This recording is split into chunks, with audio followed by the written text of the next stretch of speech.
Elvis Presley a rencontré Priscilla Wagner alors qu'il faisait son service militaire en Allemagne. Le beau-père de Priscilla, officier de l'armée, était lui aussi stationné en Allemagne avec sa famille. Lorsqu'ils se sont rencontrés, le chanteur américain avait 24 ans, et son coup de cœur, 14 ans. Ses parents ne voulaient évidemment pas qu'elle fréquente le chanteur, déjà célèbre et beaucoup trop vieux pour elle. Mais la jeune fille insistait, folle amoureuse. Ils ont finalement accepté qu'ils se revoient, mais jamais seuls. Pourtant, un jour, le roi du rock'n'roll a désobéi et emmené l'élu de son cœur, à Graceland, sans chaperon familial, ce qui n'a pas du tout plu aux parents de l'adolescente.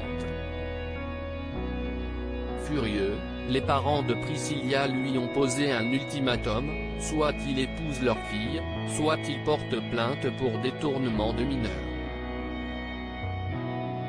La star accepte le deal, ils se fiancent en 1966 et se marient en 1967, à Las Vegas.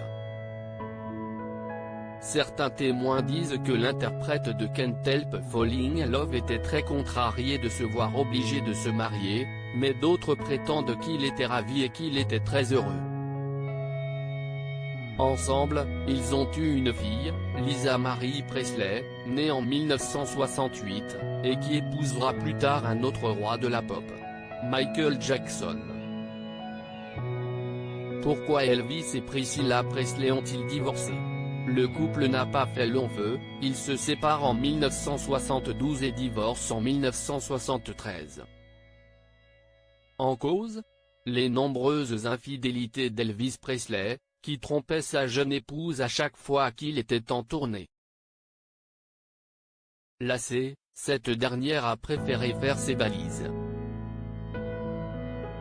Elle a vite refait sa vie avec un coach sportif et la rockstar était si contrariée qu'elle voulait le faire assassiner. Heureusement, il a changé Davis, et il s'est finalement apaisé.